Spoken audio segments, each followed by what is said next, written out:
I recently saw a study that said of families not taking a vacation, 72% don't because of cost. Today, I'm going to show you how to budget and pay cash for your vacation. Hey there, I'm Brittany Flammer, a financial coach with videos all about budgeting and money saving tips for you and your family. I'm showing you how I like to budget and plan for our vacations. I like using spreadsheets, so I've got a template in Google Sheets that I use for every one of our trips. You can grab it for a couple dollars. I'll put a link down below, but you don't have to. You can make your own spreadsheet. You can use pen and paper. The same concepts work. I'm just showing you the spreadsheet because that's what I use. So for today's video, I'm just showing you a sample. For our next vacation, I'm going to show you exactly how I would plan and budget for it. Our next trip is going to be to South Africa. In the comments down below, let me know where you are going to travel. Now, I'm just planning. I don't know exactly when it'll be. I know we want to go near Thanksgiving, so I'm just going to put November 20th.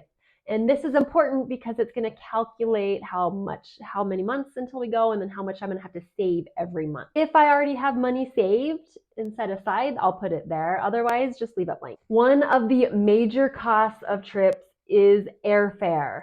So for this specific trip, we will be flying from Salt Lake to South Africa. So I'm just going to do a little bit of research. I don't want to spend a ton of time. I'll just hop on Google Flights and spend a couple minutes, type in our tentative dates to get an idea of how much flights would cost. So I did this, and for the dates we're looking at, for both my husband and I to go, it would be around $4,000. But last year we opened up a Chase Sapphire Preferred card, which is great with travel rewards. They had a good bonus. We got the huge bonus, and we have enough points on that we will probably cover about half.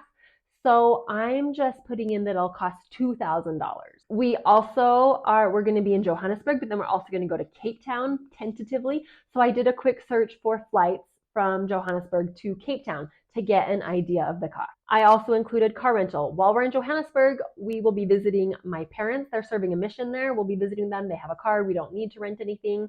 We will, however, if we go to Cape Town, we would rent a car. So I did a quick search to get an idea of how much it would cost to rent a car for a few days while we're there. And I plugged that in at about $75. And then we will have to pay for gas. I did do a quick search to see how much gas, and I converted it. But we won't be there that long. I just put $50 in.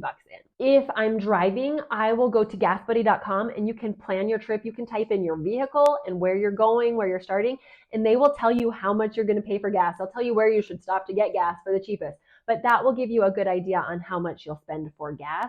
Or if you're renting a car, look up car rental. Or if you're taking trains or buses, or if you're parking a vehicle at the airport, any of those transportation related expenses, I would do quick research to get an idea of the ballpark and type it in here. So obviously this is not 100%, but we're looking at around $2,500 for our transportation. Then lodging is the next major expense.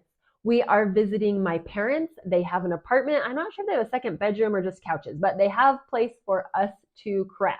So we don't have to pay for any lodging there. So usually when we travel, we like to stay at Airbnbs because we have a large family. We don't fit into one hotel room, but we can rent out a larger place. But since it's just my husband and I, we could do a hotel, but we still like Airbnbs because then we can get a kitchen and we can prepare our own food, and we save a lot of money that way. So I just hopped onto Airbnb to get an idea of the dates when we might be in Cape Town, how much it would be. And I put $250. I don't know if my parents will come with us. Maybe it would be less, maybe it'd be more because we get a bigger place, but I'm just getting approximate ideas. If we were camping, I would put down sites for tent or RV, hookup, things like that. Any expenses for a lodging, I would include there. Then we move on to activities. Now this can range a lot.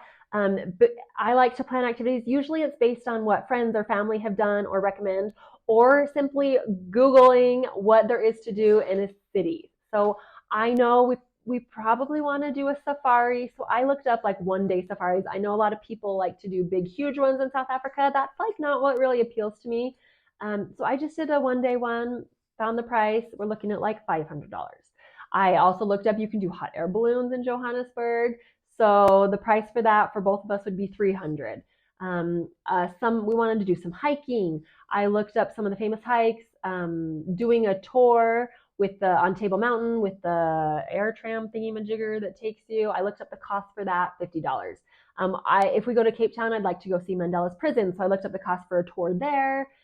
There's some other hiking we want to do and going to the beaches. Those things are free, but I research them, any activities we might want to do. Next up, I look at food because this is a huge expense, especially when you're away from home.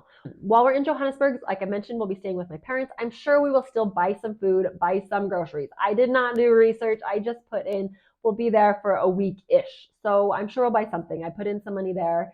And then we'll probably also eat out at some point a few times while we're there.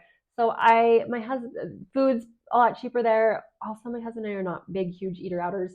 But then if we go to Cape Town, we'd also have to buy groceries, and my parents wouldn't have their kitchen there, so we'd have to buy more. So I figured we'd probably spend as much for just a couple days in Cape Town as we would for a longer time in Johannesburg. And then eating out, I put, like I said, not exact, I just wanted to get an idea of how much we would spend. So this is at $225. The other category is for any other random expenses, souvenirs, if you have to get visas for where you're going, or since it's just my husband and I, we are going to be paying people to babysit our kids. So I would include that there. Like I said, none of this is 100% accurate. It's all my best guess with a little bit of research. So once I've entered in all of this, I find the total. For now, the total is $4,425. And we have set aside some money. We have around $2,000 set aside in our vacation fund. So it's going to do calculations for me. We've got 6 months.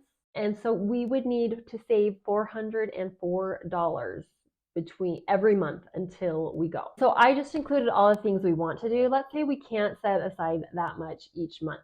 So I need to do something to lower the cost. So maybe we'll take out the hot air balloon, or maybe we'll take out the safari. So I can adjust it and pull those things out and see how much it would cost, and that will help us decide what we can afford to do. Now, the key to making this work is to actually taking this money out of our account every month.